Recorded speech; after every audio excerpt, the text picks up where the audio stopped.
मैंने हदीस पढ़ी कि अन्निकाहु मिन सुन्नती वमन रग़िबा अन सुन्नती फलैसा मिन्नी। अज़ीज़ान मोहतरम, इसका मतलब ये है मुस्तफ़ा करीम सल्लल्लाहु अलैहि वसल्लम ने इरशाद फरमाया कि निकाह ये मेरी सुन्नत है, तो जिसने इस सुन्नत से बेरग़बती की वो हम में से नहीं है। अज़ीज़ान मोहतरम, निकाह हमारे लिए बहुत जरूरी है।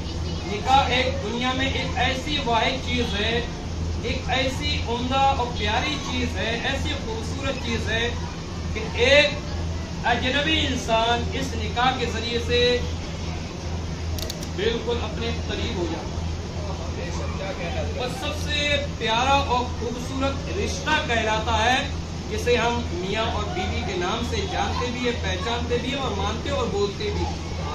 अज़ीज़ान, निकाह एक ऐसी चीज है कि अगर इसको वक्फ़े मुक़र्ररा पर कर लिया जाए तो आप ये समझिए, आप ये यकीन करें कि उम्मत मुस्लिमीन इस गुनाह में मुलव्विस नजर कभी नहीं आई।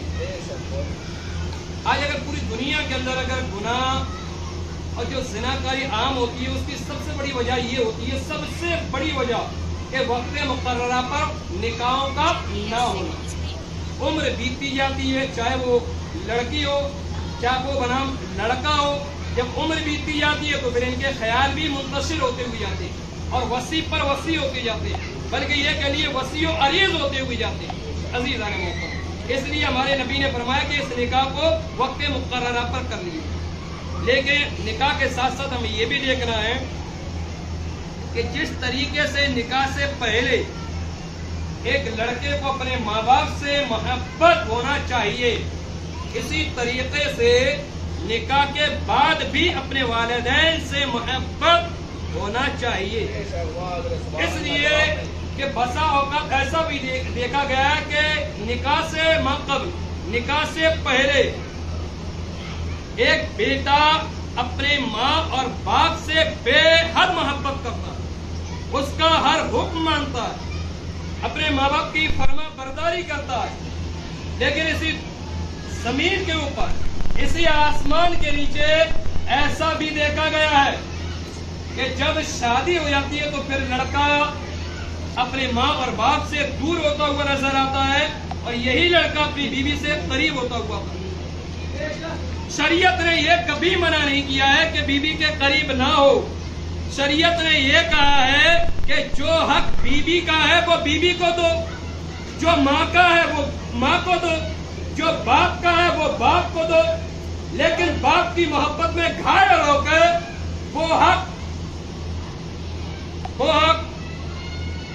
वो उस अपनी बीवी को जरूर दो जिसकी वो मुस्तहक है। ऐसा ना हो कि माँ बाप की मोहब्बत में इतना घायल हो जाए कि जो बीवी को जो हक देना था वो हक नहीं दे पाए, या जो माँ बाप को जो हक देना था बीवी की मोहब्बत में इतना घायल हो गया कि माँ बाप को वो हक नहीं पहुंचाए। इसलिए जो माँ का हक है वो माँ का हक पूरा हो, जो बाप का हक है वो बाप का हक पूरा हो, जो बीवी का हक है वो बीवी का पूरा हो। एक हिकायत आपके नजरों के सामने कर रहा हूं, वो मिसाल है, ये समझ लीजिए। एक लड़के की शादी हुई जो आज जिस तरीके से हो रही है, और दुल्हन भी घर के अंदर आती है, बैठ पर बैठ जाती है, और जब बैठ पर बैठती है तो आप ये समझ लिए उसका शौहर एक थाल लेकर आया जो खाने से सजा हुआ था, उम्दा उम्दा खाने सजा हुआ था। बीवी ने ये कहा कि मैंने ये सुना है आपकी माँ ने अभी खाना नहीं खाया, लिहाजा ऐसा करो अपनी माँ को भी बुला लो और दोनों सब अपन मिलकर साथ में खा लेते। लड़के ने जवाब दिया कि माँ ने तो खा लिया होगा, हम लोग खा लेते हैं। फिर बीवी ने उनकी ने कहा ऐसा नहीं है, मैंने ये सुना आपकी माँ ने खाना नहीं खाया, आप ऐसा करो माँ को बुला लो साथ में खा लेते। ये बार बार यही कहता रहा माँ ने खा लिया होगा, वो तो खा लेंगी, वो तो खा लेंगी। तो फिर बीबी ने ये कहा कि आप ऐसा करिए हमें तलाक दे दीजिए, आप हमें तलाक दीजिए। कि क्यों? बोले अब आप तलाक दे दो। तलाक हो गया, 30 साल 35 साल बीत गए, लेकिन दोनों की शादी हो गई अलग अलग जगह। ایک وقت وہ بھی آتا ہے کہ اس عورت کے فرما بردار بچے پیدا ہوتے، اچھے بچے پیدا ہوتے ہیں، ماں باپ کی خدمت کرنے والے بچے پیدا ہوتے ہیں، اور حج کے لیے لے جا رہے تھے بچے، راستے میں دیکھا کہ ایک شخص پریشان نظر آئے، گندی حالت میں نظر آئے۔ ان کی ماں نے کہا بیٹا دیکھو یہ کون شخص ہے، ایسا کرو اس کو پانی دے دو، کھانے پینے کے لیے بھی دے دو۔ بچے جاتے ہیں، ماں کا حکم تھا بچے پہنچ گئے، لیکن تھوڑی دیر کیا گزری کہ اس عورت نے بھی دیکھ لیا رے یہ تو وہی آدمی جس سے ہمارا نکاح ہوا تھا۔ عورت اتر آتی ہے اور کہتی ہے صاحب آپ تو وہی ہو جن سے ہمارا نکاح ہوا تھا، لیکن آج یہ آپ کی حالت کیسی؟ آپ تو بہت اچھے تھے۔ کہا یقیناً وقت نے مجھے ایسی مار ماری ہے، ایسی مار ماری ہے کہ جب تک جس میں جان رہے گی وہ وقت مجھے ہمیشہ ہمیشہ کے لیے یاد رہے گا۔ معاملہ کیا ہے؟ بولے معاملہ یہ ہے کہ میرے بچوں نے مجھے گھر سے باہر کر دیا ہے، میرے بچوں نے اپنے بچوں نے مجھے گھر سے باہر کر دیا۔ بولے وجہ کچھ بھی سمجھ سکتی ہو۔ عورت نے کہا کہ جو حادثہ تمہارے ساتھ اب آیا ہے، تمہارے ساتھ تو اب آیا ہے، یہ حادثہ میں تو آج سے 35 سال پہلے دیکھ رہی تھی کہ یہ حادثہ ہوگا، اس لیے میں نے تم سے طلاق اس لیے مانگا کہ تمہارے دل میں اپنی ماں کی محبت نہیں ہے، تو میں نے یہ سوچا کہ ایسا نہ ہو کہ تمہارے ذریعے میرے پیٹ سے جو بچہ پیدا ہو جو نفرت تیرے اندر اپنی ماں کے لیے ہے، کہیں وہ میری اولاد کے لیے وہ نفرت پیدا نہ ہو، کہیں میری اولاد کے لیے دل میں ایسا پیدا نہ ہو جائے کہ وہ اپنے ماں کا نافرمان ہو، اپنے باپ کا نافرمان ہو، اس لیے میں نے تم سے طلاق لے لیا۔ عزیزان محترم، اس حکایت سے، اس نصیحت سے کہنے کا مطلب یہ ہے کہ ہمارے ماں باپ ہماری زندگی میں بہت اہم ہے، اور ایک انمول تحفہ ہے ہمارے ماں باپ۔ آج وقت ہے کہ ان کا احساس نہیں ہوتا، کیوں؟ یہ ہمارے پاس موجود ہے۔ ان ماں باپ کا احساس ہمیں تب ہوتا ہے جب یہ ماں باپ ہمارے پاس موجود نہیں ہوتے۔ آج یہ موجود ہے، یہ بھی موجود ہے، نوشا ان کے بھائی بھی موجود ہے، آج انہیں احساس ہو رہا ہوگا کہ والد بزرگوار نہیں ہے۔ انسان کو اس وقت محسوس ہوتا جب ساتھ میں نہیں ہوتے۔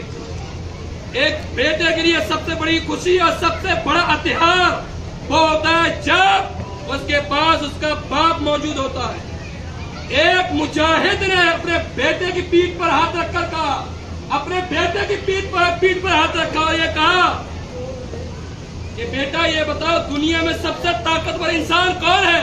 تو بیٹا جواب دیتا ہے ابا سب سے طاقتور انسان میں ہوں۔ باپ نے ہاتھ ہٹا لیا، کہا بیٹا دنیا کا کمزور انسان کون ہے؟ بولے ابا میں کمزور ہوں۔ باپ نے کہا بیٹے ابھی تو تم نے یہ کہا تھا کہ دنیا کے سب سے طاقتور انسان تم ہو۔ بولے کہا تھا، تو کوئی کمزور کس لیے کہہ رہے ہو؟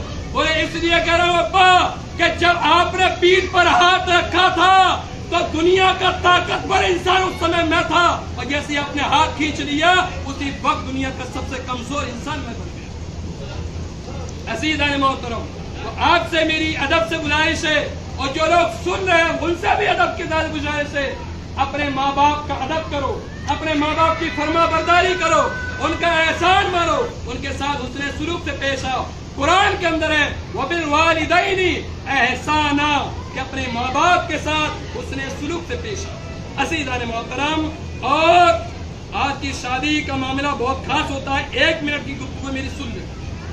کئی بسا اوقات ایسا بھی ہوتا ہے جب بارات آتی ہے تو لڑکی والے وہ تیاری نہیں کر پاتے جو ایک لڑکے والے کے لیے ہونا چاہیے۔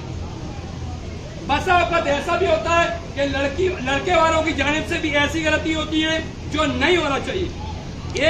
ایک دن جو شادی والا دن ہوتا ہے، میں تو غیر نکاح میں جاتا ہوں الحمدللہ، بہت جگہ جاتا ہوں، آج کا جو دن ہوتا ہے، آج کا دن پوری دنیا کے اندر دیکھو، اپنی زندگی کا جائزہ لے لو کہ آج کا دن لڑکا اور لڑکی والے سب سے بڑے دشمن نظر آتے ہیں۔ آج کا دن اگر چھوٹی سی غلطی ہو جائے گی اس کو بہت بڑی کر دیں گے، لیکن عزیزان گرامی اوقات رشتہ داری جو ہوتی ہے یہ جوڑنے کے لیے توڑنے کے لیے نہیں ہوتی، چاہے وہ لڑکی والے ہو चाहे वो लड़के वाले को, देखो गलती होती है, लेकिन ये है कि आपस में इन गलतियों को दूर कर दो, क्योंकि आज का अगर इतिहास बन गया तो फिर ये इतिहास बहुत दूर तक जाएगा।